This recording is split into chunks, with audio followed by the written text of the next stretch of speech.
Olá, irmãos, que a paz de nosso Senhor e Salvador Jesus Cristo esteja com todos vocês.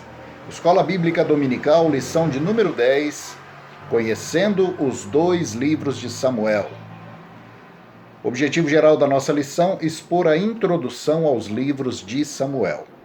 Nós vamos fazer a nossa oração e já em seguida entrarmos na nossa lição de número 10. Lembrando que em PDF você terá já tem a nossa lição à disposição no grupo da Escola Bíblica Dominical, no WhatsApp da igreja. Amém?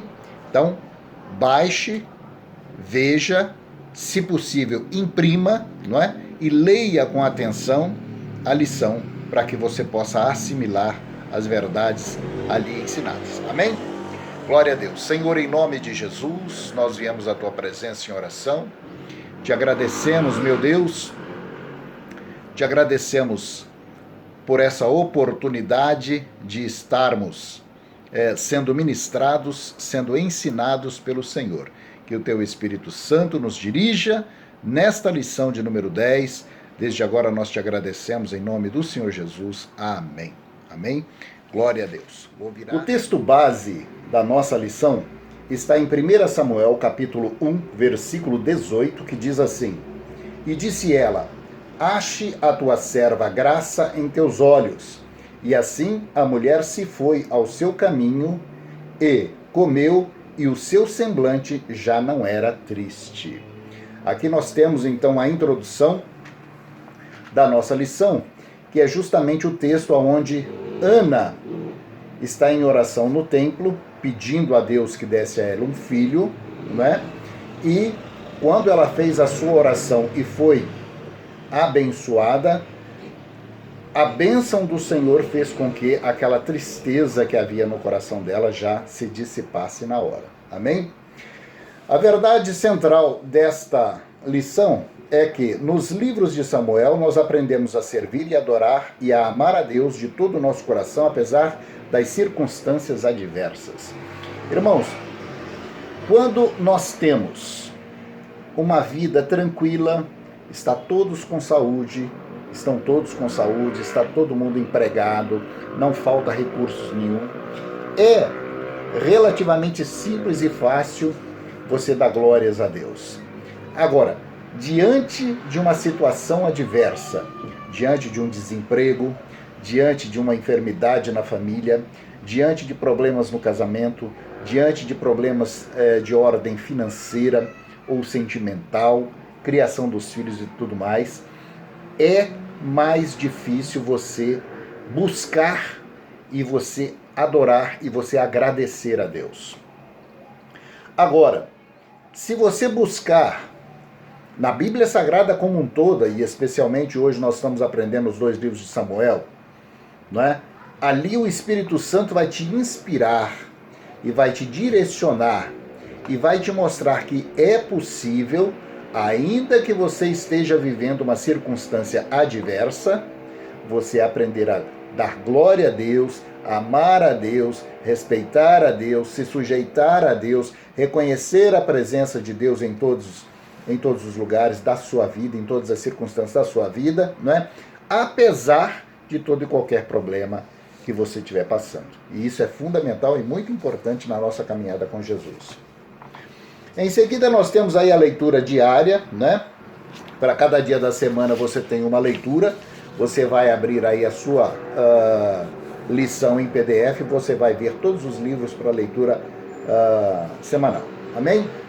Na nossa leitura bíblica de sala, nós vamos ler 1 Samuel capítulo 1, dos versos de 1 a 8, que diz assim: Houve um homem em Ramataim Zofim, na montanha de Efraim, cujo nome era Eucana, filho de Jeroão, filho de Eliú, filho de Tou, filho de Zufi, Efrateu. E este tinha duas mulheres, o nome de uma era Ana, e o nome da outra era Penina. Penina tinha filhos, porém Ana não tinha filhos. Subia, pois, esse homem da sua cidade de ano em ano a adorar e sacrificar ao Senhor dos Exércitos em Siló. E estavam ali os sacerdotes em Siló, E estavam ali também os sacerdotes do Senhor, Ofne e Finéias, os 2 filhos de Eli. E sucedeu que no dia em que Eucana sacrificava, dava a ele porções do sacrifício a Penina, sua mulher, e a todos os seus filhos e a todas as suas filhas.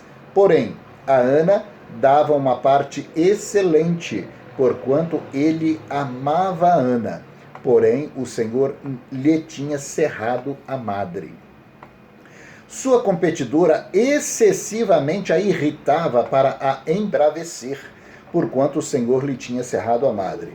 E assim o fazia ele de ano em ano, quando ela subia à casa do Senhor, assim a outra a irritava, pelo que chorava e não comia. Então Eucana, seu marido, lhe disse: Ana, por que choras? E por que não comes? E por que está mal o teu coração? Não te sou eu melhor do que 10 filhos? Olha, uma situação como essa, uma situação como Ana estava passando.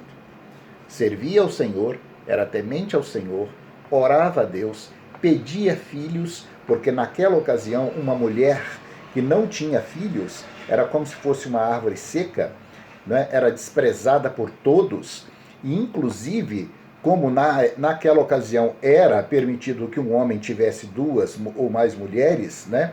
A outra, sabendo que Ana tinha a sua madre cerrada, ou seja, que não conseguia gerar filhos, a irritava profundamente. Imagine qualquer um de nós passando por uma situação, talvez nem semelhante à que Ana estivesse passando, mas por uma circunstância. Você ora a Deus sobre determinada circunstância, você pede a Deus, você clama diante do Senhor, faz jejum, né? Faz campanha de oração na igreja, e às vezes a bênção parece que está retida, está tardia. Queridos, entenda uma coisa. É necessário que você coloque a sua vida nas mãos de Deus. E uma vez que a sua vida estiver nas mãos de Deus, é necessário que haja confiança. É necessário que haja fé. É necessário que haja certeza de que Deus ouviu a sua oração. Ah, mas Deus ouviu a minha oração, mas ainda não me respondeu. Há o tempo para cada coisa nas nossas vidas. O nosso tempo não é semelhante ao tempo de Deus. O tempo de Deus não é semelhante a nós. Nós queremos, às vezes, as nossas coisas para ontem. Nós queremos que as nossas bênçãos aconteçam assim, como se fosse um passe de mágica. Não é assim que Deus opera. Deus tem um propósito em cada coisa. Ana não tinha a madre dela cerrada, não é? De uma forma à toa. Deus tinha um propósito. Deus tinha um propósito para Ana. Deus tinha um propósito para o filho que ela viria a gerar. Deus tinha um propósito naquelas orações que estavam ali. Aquele período que Ana estava passando de nervoso, né? Aquilo iria redundar para ela em bênçãos maravilhosas pela frente. Então, seja o que for que você está passando hoje, você tem orado, pastor, eu tenho clamado, eu tenho feito jejum, eu tenho buscado a Deus e eu não estou vendo ainda o resultado. Ainda você não está vendo o resultado. Deus vai te visitar e Deus vai te abençoar. As suas orações não estão batendo no teto da casa e voltando, não. Elas estão diante do trono de Deus. Amém? Aleluia. O item 1, contexto histórico de 1 e 2 Samuel. A originalidade dos livros de Samuel, né? Originalmente eles formavam uma só obra, era um só livro, né? Assim como 1 e 2 Reis e 1 e 2 Crônicas. Os livros de 1 e 2 Samuel formam uma narrativa que trata da história de Israel a partir da sua entrada em Canaã até o cativeiro da Babilônia. Eles não são apenas registros de fatos, mas de pessoas do passado, mas também são a palavra de Deus indispensável ao nosso ensino, edificação e consolação. Então, narra aquele período da história, mas dentro daquele contexto traz também para a nossa vida, quando nós meditamos nos livros de 1 e 2 Samuel, verdades que servem para nós, assim como toda a palavra de Deus, que é maravilhosa e é atemporal. Amém? Personagens principais do livro. Há vários personagens importantes. Dentre eles se destacam 3. Samuel, o profeta, Saul, o primeiro rei de Israel, e Davi, que era o homem segundo o coração de Deus. Né?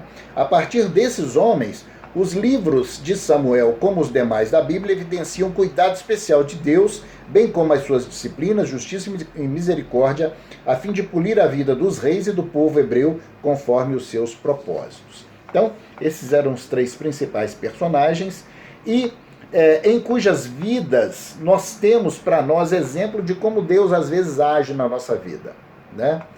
Exemplo de como Deus nos molda, como o caso do oleiro, né? Descia ali no oleiro, viu o oleiro estava fazendo barro, de repente ele estragou o barro, ele destruiu aquele vaso que ele estava fazendo, e daquele monte de barro ele foi e fez um vaso novo e bonito.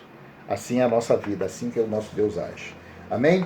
Propósito de 1 e 2 Samuel: relatar a história do reinado de Israel, partido do estado de anarquia para a monarquia teocrática. Uma das lições mais preciosas desses livros é que obedecer é melhor do que sacrificar. Isso aí está em 1 Samuel capítulo 15, versículo 22. É aquela velha história. O religioso, né? Não, eu vou sacrificar a Deus, eu vou fazer tal coisa, eu vou cumprir uma promessa, eu vou fazer um determinado ritual, né? Mas obedecer a Deus, obedecer a sua palavra, obedecer aquilo que o Espírito Santo nos ensina, ir à casa do Senhor, estar em comunhão com os irmãos, estar debaixo da unção de Deus, da direção do Espírito Santo, em obediência, é muito melhor do que qualquer sacrifício. Então aprenda isso, né? Obedecer é melhor do que sacrificar. Amém? Tópico 2. Autoria e data. Título e autor. O nome de Samuel significa nome de Deus, e o título dos livros que levam o seu nome revela uma figura protagonista para contar a história do povo de Deus. Segundo alguns estudiosos do Antigo Testamento e do aspecto externo dos livros, as 2 obras são anônimas, assim como os outros livros históricos da Bíblia. Entretanto, de acordo com os capítulos de 1 a 24 de 1 Samuel, o filho de Ana pode ser apontado como autor, e os demais capítulos atribuídos aos profetas Natã e Gade. Este fato é possível, pois, de acordo com o aspecto interno dos livros históricos, os autores sagrados quase sempre eram testemunhas oculares dos eventos que se sucediam. Então aqui você vê que, teoricamente, de acordo com pesquisas de estudiosos, participaram então da autoria desses 2 livros, que no caso era um só, mas passaram a ser 2, o próprio Samuel, né, e o profeta Natã e Gade, os profetas Natã e Gade. Amém? Data dos livros. Os estudiosos apresentam as datas entre 1100 e 970 a.C. Esta data marca os acontecimentos históricos desde o nascimento de Samuel até o término do reinado de Davi. E assim crê-se que Samuel nasceu aproximadamente 1100 a.C. e começou a exercer a função de líder, provavelmente por volta do ano de 1070, depois de 5 anos que o sacerdote Eli havia morrido. Os especialistas do Antigo Testamento afirmam que o reinado de Davi foi entre 1010 e 970 a.C. Assim, podemos avaliar que o período geral dos livros de 1 e 2 Samuel é de aproximadamente 130 anos. Amém? Situação espiritual. Samuel cresceu em Siló. Nesse lugar praticavam-se os mais degradantes pecados pelos filhos do sacerdote Eli. A idolatria e imoralidade eram pecados dominantes na nação. Em Israel, o sacerdote do povo era Eli, mas ele se deixou levar pelos filhos, honrando-os mais do que ao Senhor seu Deus. Ele não lhes aplicou a disciplina necessária, mesmo sabendo que todos os seus atos pecaminosos de seus filhos. Esse quadro desolou, gerou consequências espirituais irreparáveis ao povo de Israel, religiosidade aparente, espiritualidade superficial e um sacerdote descomprometido com Deus. Então, Eli era a figura daquilo que um sacerdote não deve ser. Eli levou mais em consideração os seus filhos do que o serviço a Deus. Evidentemente que a sua família tem importância fundamental, mas a criação dos seus filhos debaixo da autoridade do Senhor, a criação dos seus filhos debaixo do temor do Senhor, é responsabilidade dos pais. Então, o pai e a mãe devem ser exemplo para os filhos de um temor devido ao Senhor, uma subordinação à vontade de Deus com relação à nossa vida. Portanto, Eli, nesse caso, pecou gravemente e fez com que, naquela ocasião, Israel vivesse consequências espirituais irreparáveis, no caso, um total descompromisso com as coisas de Deus, uma religiosidade aparente, aparência de quem é religioso, aparência de quem é piedoso, aparência de quem é cristão, no nosso caso agora, aparência de uma pessoa que leva em conta as coisas de Deus, mas no fundo, é uma pessoa completamente alheia, completamente desatenta, completamente descompromissada para com a coisa de Deus. Ou seja, hipocrisia. E um sacerdócio descomprometido com Deus. Exatamente. Era o reflexo desse comportamento. Entende? Então, se eu sou uma pessoa aos olhos dos outros, mas diante de Deus eu não tenho compromisso nenhum, isso aí não passa de uma farsa, isso aí não passa de algo assim que completamente inútil, completamente vazio e que vai trazer sim consequências espirituais. A Bíblia nos alerta que de Deus não se zomba. Amém? Glória a Deus por isso.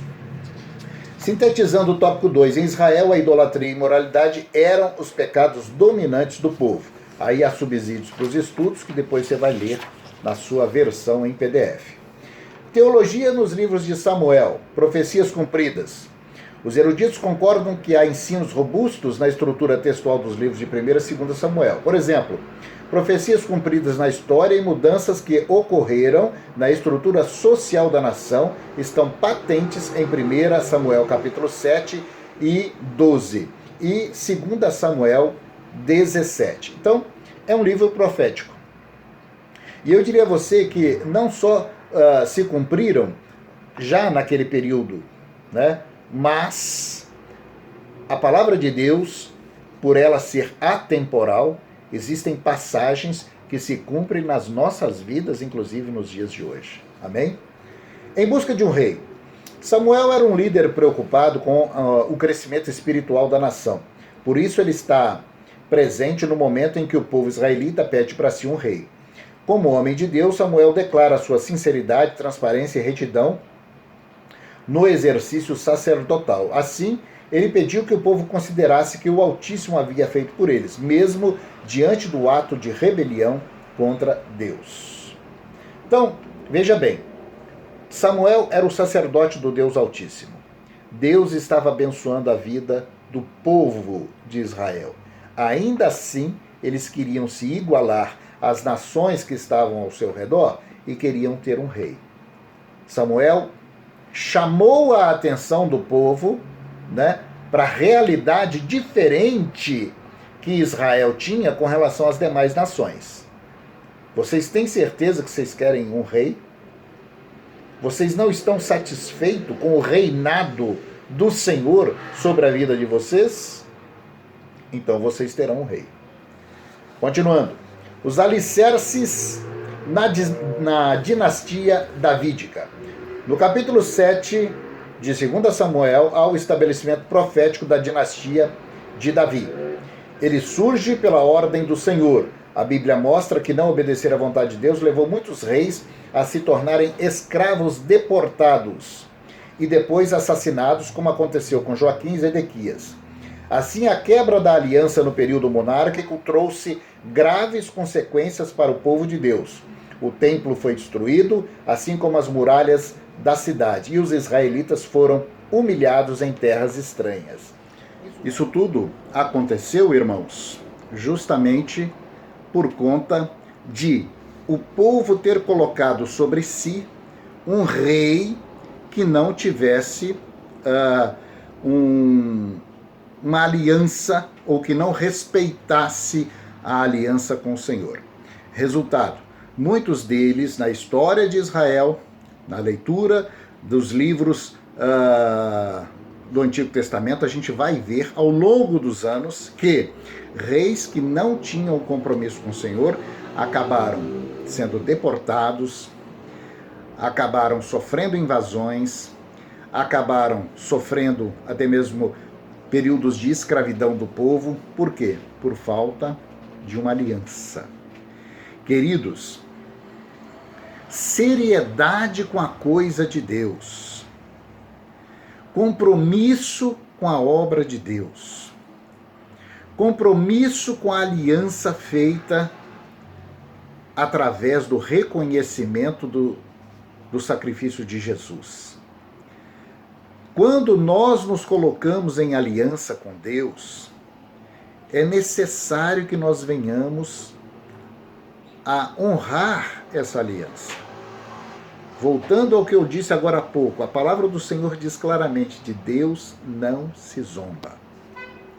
Então, é necessário que nós venhamos a tomar isso como lição para nós, para que nós possamos viver uma vida de vitória, vida de bênção.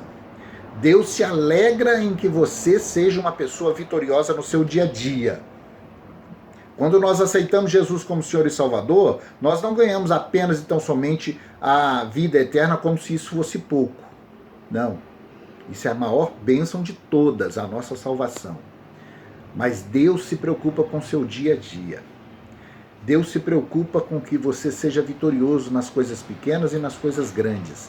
Mas, para que isso aconteça, é necessário que você tenha consciência da sua aliança com Deus e que você venha a honrá-la. Amém? Em nome de Jesus. A síntese do tópico 3 é: Deus é quem dá ordem ao rei, ao povo e ao profeta. É quem exalta, escolhe e abate, pois ele é soberano. Amém? Glória a Deus por isso. Aí você tem os subsídios para os estudos. Tópico 4, Samuel, divisor de águas. 1. Momento de crise espiritual. Samuel aparece no cenário bíblico veterotestamentário no momento de uma grande crise espiritual. O trabalho desse servo do Senhor não seria fácil, pois ele desempenharia um papel fundamental na transição do período dos juízes para a monarquia. Assim, ele orientou o povo para promover a construção de uma unidade nacional espiritual. O profeta, juiz e sacerdote Samuel foi o homem a quem Deus escolheu para falar, julgar e representar a nação de Israel, o povo escolhido por Deus. Então, o momento em que Samuel aparece na história de Israel era um momento de grande crise espiritual. Eli era o sacerdote, e ele, como nós já vimos anteriormente, não conduzia a população de Israel a um temor devido ao Senhor, né? Então, por conta disso, as pessoas passavam por problemas sérios.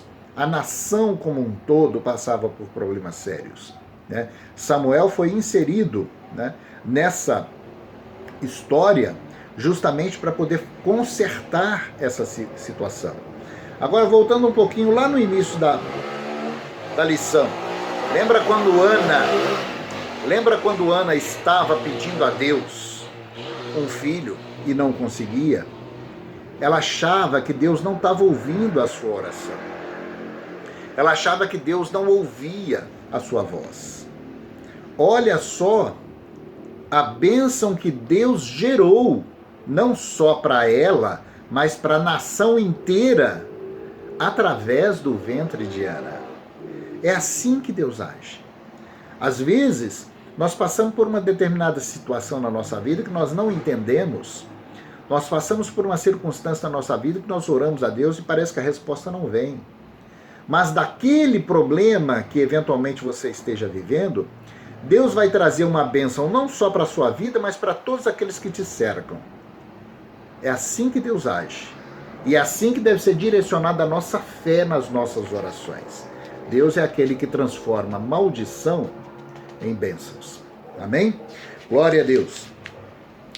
O líder Samuel. Samuel, então, fechou o ciclo dos juízes, contribuiu grandemente para a nação de Israel ao estabelecer os alicerces do ofício profético, preservar o sacerdócio e estruturar a base espiritual do sistema monárquico. Posteriormente, profetas mais novos herdariam o modelo espiritual deixado por Samuel, bem como todo um conjunto de conselhos para a casa real de Israel. Com Samuel, nós aprendemos que a chave para alcançar a estabilidade e a prosperidade no ministério é confiar em Deus e depender do seu favor. Olha para isso, que bênção. Essa é a chave. Qual que é a chave para eu ser feliz, pastor? Qual que é a chave para eu ser bem-sucedido no meu ministério, no meu exercício ministerial dentro da casa do Senhor, ou na minha vida profissional, ou na minha vida familiar, ou na criação dos meus filhos, ou no meu casamento, ou na minha vida financeira, ou na minha saúde, no meu corpo físico? Qual que é a chave? Como eu conquisto isso? A chave está em você colocar com fé, com inteireza de coração, a sua vida nas mãos de Deus em oração, entrar na presença do Senhor em oração e colocar a sua vida nas mãos de Deus e confiar. A chave está na confiança. A chave está na certeza. Não importa as circunstâncias contrárias, não importa as circunstâncias pelas quais você esteja atravessando. A chave da bênção, da felicidade, da realização do ser humano está na sua confiança em Deus. Apenas e tão somente confia no Senhor. Agrada-te do Senhor e Ele satisfará os desejos do seu coração, diz a palavra de Deus. Amém? Amém? Glória a Deus por isso. Para refletir, é a conclusão um pouco antes. Os livros de 1 e 2 Samuel apresentam a narrativa histórica da transição do período dos juízes para a monarquia dinástica. As muitas histórias apresentadas nesses livros revelam os erros e os acertos dos líderes humanos, mas, ao mesmo tempo, revela o quanto Deus trabalha pelo seu povo. Então, não obstante aos nossos erros, aos nossos enganos, às nossas falhas, muitas das vezes a nossa arrogância, a nossa prepotência, mas Deus está sempre trabalhando pela nossa vida e pela nossa felicidade. A respeito de conhecendo os 2 livros de Samuel, você vai responder aqui logo abaixo, aquele joguinho, né, de perguntas e respostas para que você possa estudar aí na sua casa. Assim, queridos, nós concluímos então essa passada rápida, né, pelos 2 livros de Samuel, né, estudando um pouquinho a história dos 2 livros de Samuel. Leia na sua casa, imprima a lição que está em PDF aí. Leia com calma, compare com a Bíblia Sagrada, ore ao Espírito Santo e peça a Deus para te abençoar. Amém? Vamos agradecer? Senhor, em nome de Jesus, nós te louvamos pela leitura dessa lição e te agradecemos, Pai, e pedimos ao Senhor que o Senhor nos conduza ao entendimento, à compreensão dessa lição e aquilo que o Senhor quer nos ensinar. Nós te pedimos e nós te agradecemos. Em nome do Pai, do Filho e do Santo Espírito de Deus. Erga suas mãos, que a graça de nosso Senhor Jesus Cristo, o grande amor de Deus o Pai e as ricas consolações do Santo Espírito da promessa desçam agora sobre a sua vida, sobre a sua casa e sobre a sua família. Eu te abençoo e eu te envio para que você viva um final de semana de poder, de bênção, de alegria, de realizações. Que a sua fé cresça, que a sua confiança no Senhor aumente a cada dia, que você e a sua casa estejam firmados no Senhor, que a sua fé seja inabalável e que você viva os milagres de Deus na sua vida. Eu te abençoo em nome do Pai, do Filho e do Santo Espírito de Deus. Amém. Queridos, em breve, em nome de Jesus, nós estaremos retornando às nossas aulas presenciais na igreja. Continue as suas orações, ore pela primeira Igreja Batista do Jardim Pan-Americano, ore pela vida dos pastores, pastor Leandro, pastor Valfran, pastor Rinaldo, a minha vida, as famílias dos pastores e, em especial, Ore pela vida do pastor Augusto, da Margarida, de sua família ali em Portugal. Ore por essas vítimas todas que estão, sofrendo tanto pelo mundo, pelos países da Europa, na Itália, em Portugal, na Espanha, na Inglaterra, na França, nos Estados Unidos, aqui no nosso Brasil. Continue orando e continue confiando que Deus já livrou a humanidade desse flagelo. E em breve, para a glória do Senhor, nós vamos adorá-lo ali no templo, reunidos para a glória de Deus. Amém? Deus te abençoe. Fique na paz. Semana que vem tem mais Escola Bíblica Dominical. Amém? Te amo em Cristo Jesus.